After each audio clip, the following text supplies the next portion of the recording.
Hello everyone, welcome to Healthline 3. I'm Terri Simmons.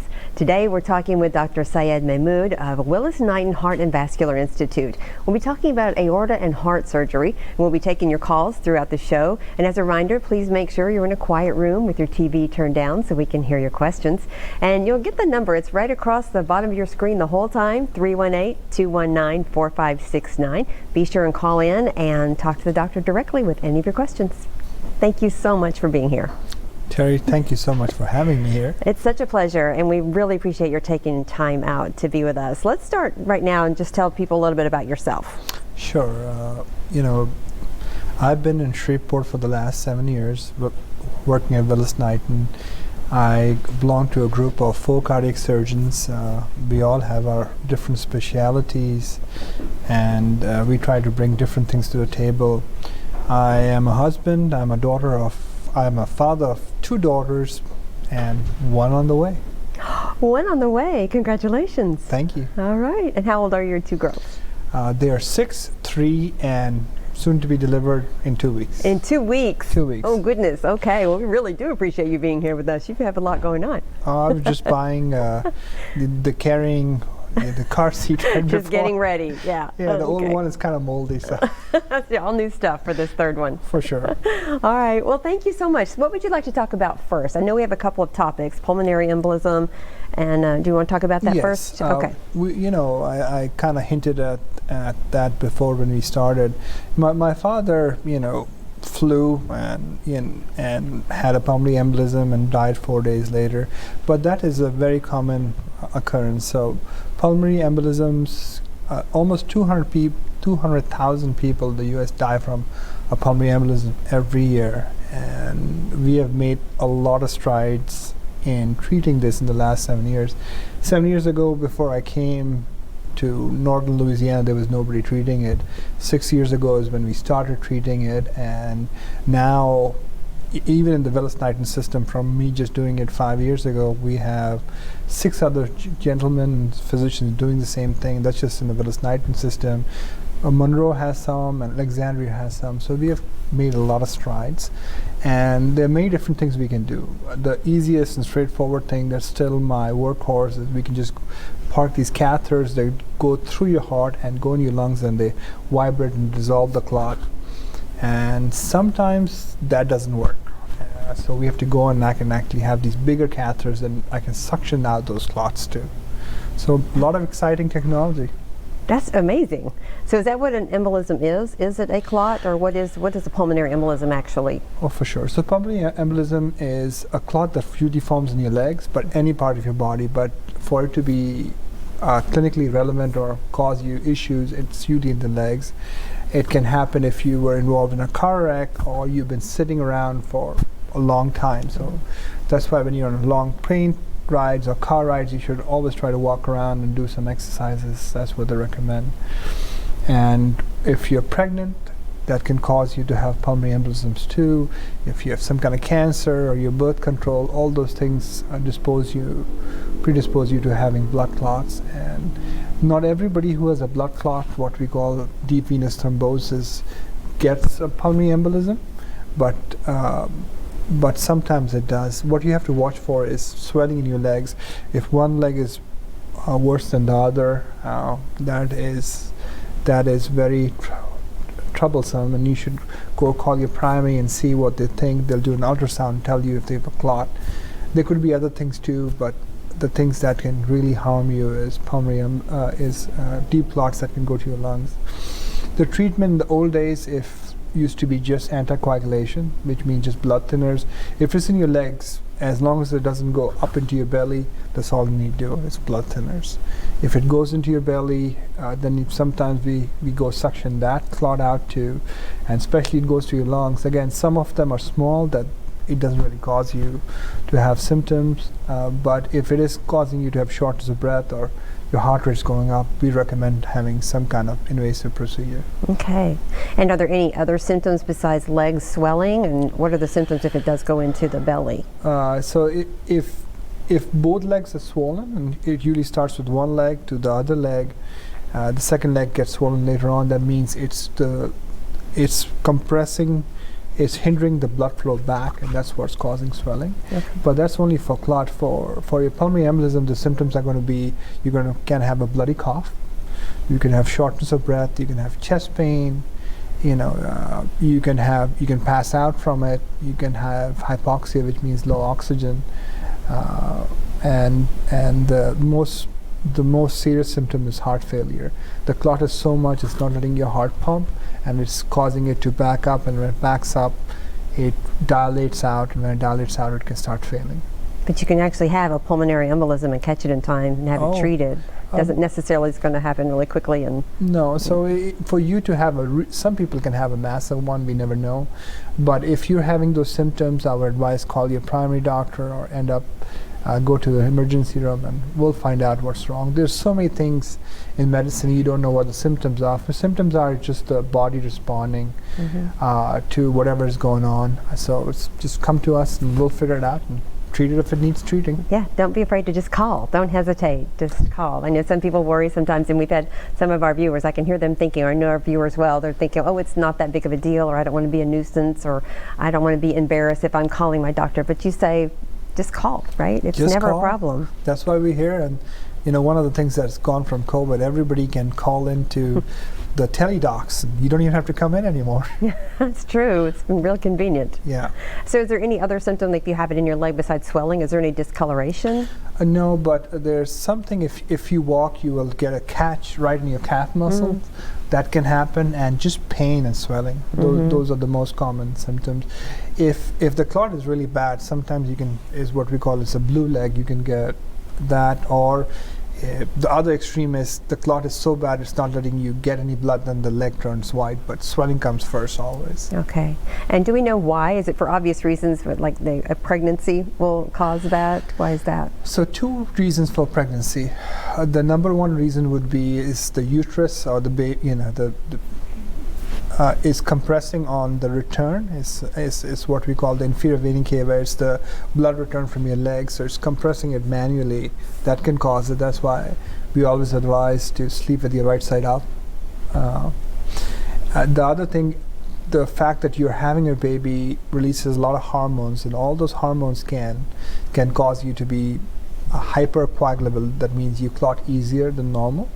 Birth control is in the same way. It's the same hormones that can cause you to have more clots form in the rest of your body. Oh, that's interesting. Yeah. And cancers, you meant some cancers can cause it more. For sure, ma'am. Cancer will cause hypercoagulable state, which means your blood has more of a tendency to clot. And that can be it too. And we treat everyone. I've treated people who are the first trimester of pregnancy, second, third. In the old days, we used to get scared, but now we gotta, we've used both these treatments in all ages. Okay. Is there a type of lifestyle, like you mentioned, if you're sedentary, if you sit a lot, maybe if you travel a lot and you're sitting a lot, is there any kind of lifestyle that can prevent blood clots and be on the safe side of not? The more active you are, the less chance of a blood clot. So just stay active. Just stay active, walk. If you've had a blood clot or you're prone to one, you think, when you take long car rides, either pump your legs, or every 2 hours stop over, get a cup of coffee, walk around for a couple of minutes. That's all that's required. Okay. Support stockings, something else you can do. You can get them from Amazon, $10 now, to Walmart. Just wear them when you travel. Wear them when you're driving. I've heard about that too, and they said to wear them when you fly, and so just if you're going to sit for a long time. I actually wear them all the time. Really? Yeah, it's my. It increases circulation. Somebody like me, we are always on our feet, so I used to get tired feet, and since then, 7 years ago, I started wearing them, and those are the only socks I have in my drawer. Really? Yeah. So even if you feel healthy, it's okay to. It's good. It's good to wear those no matter what. It will prevent issues later on. It will prevent you to having reflux. It will prevent you to having varicose veins, which all those things promote you to having blood clots too. So. And it's something that you can wear every day, or how long every day? I've heard don't sleep in them, just wear them during your waking hours? I get up in the morning, take a shower, put them on, and right before I go to sleep, I take them off. Just like you would wear socks? Yeah. Okay. Exactly. All right. And this may seem like a very obvious question, but why is a pulmonary embolism so important? It's if you don't recognize the symptoms, you some people come to me, and by the time they come, the liver's failing, the kidneys are failing. The younger you are, the more stubborn some people are. So it's important because it is a killer, and it does kill 200,000 people in the United States every year still. So if you don't pay attention to the symptoms, and it's an easy treatment, 20 minutes in the OR, 8 hours afterwards, you just have to sit still while we do the treatments. It can take your life. 200,000 people. 200,000 people. 2010, that was last time somebody studied, died from pulmonary embolism. Wow. And is it more women than men, more men than women? Is there age, or does it vary? It varies. The older you are, the more medical issues you can get, and some of them, and most sedentary sometimes you can get. So usually the people I see, it's older, but having surgery also predisposes you. So younger people is usually something, either they were in a car wreck, they had trauma, they were pregnant and not moving. So those reasons are the most I see. And I heard you mention about what side to sleep on. I've heard that before, just generally. Right. Is it healthier to sleep on your left side? Yes. So if you are pregnant, for sure, it's the uterus, it's your baby womb. Okay. It presses on that side. If you sleep on your right side, it's pressing that vein, and it's causing a mechanical obstruction. Okay. All right. Well, we have a caller for you on the line. Bernadine, what is your question for the doctor? I just want to know. I'm studying being constipated, and I've had a what you call that thing in what you could get colonoscopy. Yes, ma'am. The last one I had, it had pollens in it and everything, and I went back. They scheduled me to go again, and I went again, and I didn't get it because so many people. I'm scared of shots, and so many people came in to put the needle in my arm or whatever, but they wasn't putting it in right, and they started hurting me. So I called it out. Do you think that was a good decision or what? Well, I think if they were going to do a colonoscopy, there was a reason, especially if you have a history of polyps, they can turn to cancer. I would recommend go to a different place and ask them to have somebody who knows how to put an IV so they're not torturing you. Yeah, because like my stomach started getting bigger and bigger, and I'm having problems. I can't BM, you know what I'm saying? Right. I'm not BMing proper. No, for if you're not having regular bowel movements, and especially you being constipated, and it's not something you've had lifelong, can be a symptom of colon cancer. So I would highly suggest you get it looked at. And is this something that can lead, when we talk about these kind of things, these questions all can lead to something else, and different conditions can lead to other things. Can this lead to heart problems if you don't pay attention also to the colon problems or getting regular tests like that? We're all connected. Mm-hmm. Everything in us is, you can have, and yes. I already have a heart problem. I'm sorry, Bernadine, you do or don't have a heart problem? I already have a heart problem. You do. What kind of problem do you have, Bernadine? I've had several stents put in my heart and some in my both of my legs. Oh, wow. Well, for when it comes to your constipation, I would really recommend, if you didn't like how they treated you at the first place, there are so many different centers in Shreveport, Bossier you can go to, and all you have to have is the right person who can put in IVs. Okay? Okay. Thank you. Oh, you're welcome. Anytime. Thank you so much for calling, Bernadine. I hope you feel well soon. And so, what are the diagnoses for a pulmonary embolism?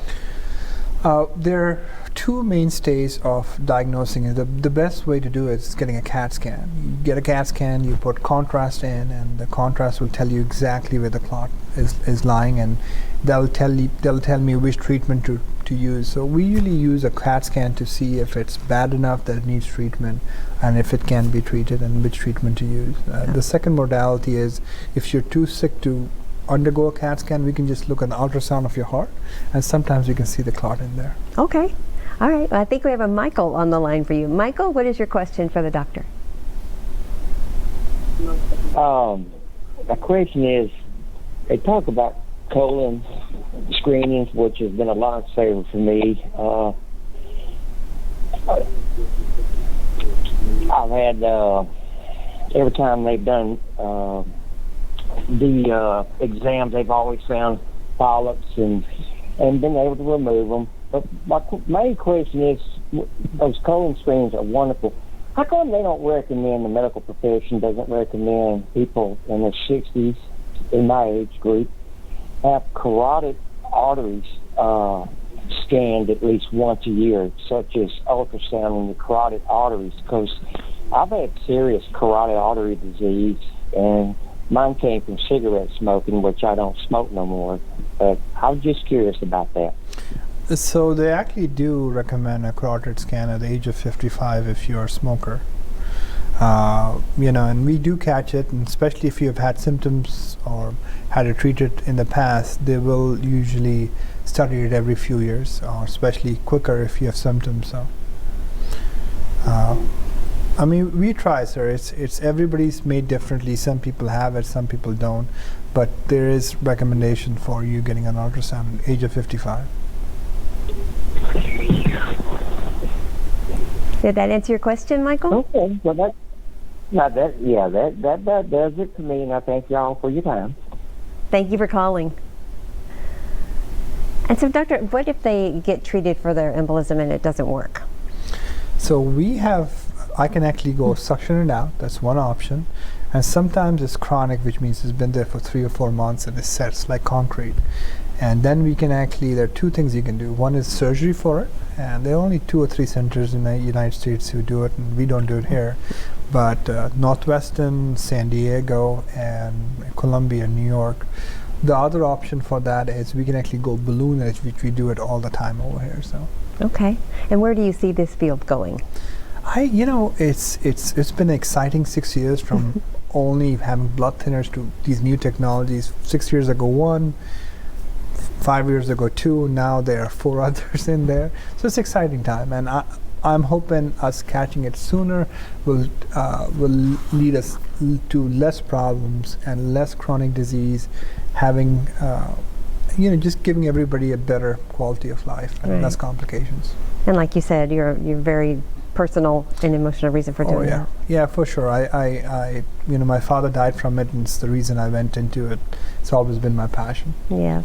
Well, thank you. Oh, our pleasure. For helping all of us. So would you like to talk about the minimal invasive procedures? Yes, so we have had a structural heart department in Willis Knighton for 7 years, and actually I'm the guy in charge now for last year, so it's all exciting. It's rare that a surgeon is in charge, but we are over here. So it's 10 years ago, that's when the FDA approved this technology, and it's a valve that you can get in, and it's 10 years ago we had to do everybody open, crack your chest one way or the other. Now we can go through your groin and deploy the stent, which is a valve in there. In the old days we used to say there's so much calcium on that valve, when we deploy the stent we'll have issues. Now we have good 10-year data. It was designed for older people, sicker people. Now it's designed for everyone. Anybody can have it. You don't want open surgery, we'll put the percutaneous valve in. We just don't have 20, 30-year-old data. We've been doing open surgery for 60-odd years now, but we've been doing this for 10. Its data is decent. 10 years. 10 years. Goodness. Yeah. And then you can be awake. You don't even have to go to sleep. What? Yes, you go home the next day. How about that? You get a new valve. While you're awake, that's pretty amazing. And I can tell you, if you're 90 or 80-year-old, having open heart surgery, yes, I've done it, but most people don't know well. Yeah. But this TAVR is just like, you go home the next day, even at that age. And it's pronounced TAVR, so when everyone sees that capital TAVR, that's what you're talking about. Yes, okay. TAVR is just a percutaneous aortic valve. Mm-hmm. Okay. That's goodness. So, and what about alternate access? Is that what you were just talking about? So alternate access is is something we specialize in Willis Knighton. We get patients from all over. I had a patient from Biloxi, Mississippi yesterday who wanted something different. And Jackson, Mississippi, we get something all the time. So most of these valves were designed to go through your groin, but we have the expertise at Willis Knighton that we can go through a vein, through your, the IBC, go through that vein into your artery and go up that way. Or we can go through your carotid, which is an artery in your neck, or an arm artery, or just make a little cut over and go right through it. We do all. And how is that decided? What determines on a patient which access you use? As long as your groin vessels are okay, that's preferable. You will do better, get home in 2 days. An arm cut is usually 3 days, same with the carotid, usually 2 days. And the thoracic, there's no difference between that and open surgery. So we really try to avoid it, but sometimes that's all we can do. And is there a reason? What is the reason that the groin is such an easier access? That's I think is if just having 2 little cuts in your groin really doesn't really disrupt anything. And literally, when I say 2 little cuts, they're this small on either side. So, and we actually stitch your artery on the way out from the inside. It's really amazing. 15 years ago when I started doing this, we had to do cuts and put a suture in. Then they made something that you could just stitch the vessel from the inside. So That's incredible. I know, exciting times for us. It is very exciting. And so something about mitral clip, is that mitral or mitral clip? It's mitral clip. So one of the valves we've been talking about is the aortic valve. The other valve is right underneath the aortic valve is the mitral valve.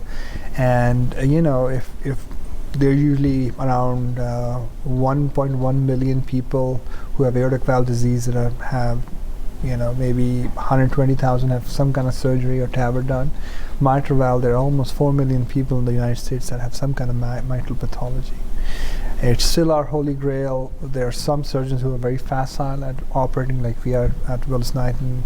A lot of the community surgeons are not comfortable. It's a difficult valve to treat. But we do have a percutaneous technology which is called MitraClip. If you're too sick to undergo open surgery, you can have it.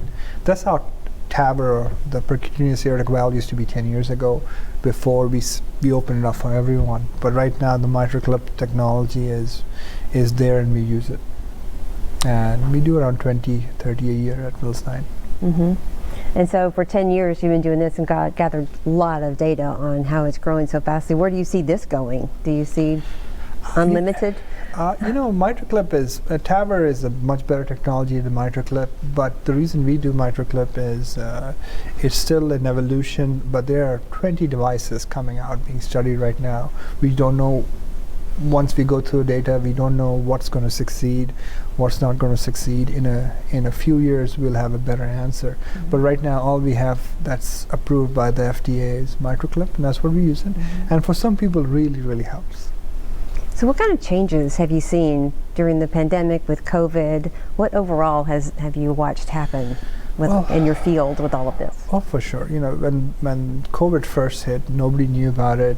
People were actually scared to come to the hospital. Mm-hmm. And so a lot of people just died at home with PEs and other symptoms, with heart failure, just because they were just scared to come. I think, I don't think COVID is going to go away, but that's my personal opinion. I think with the vaccine and everything else, we can control it.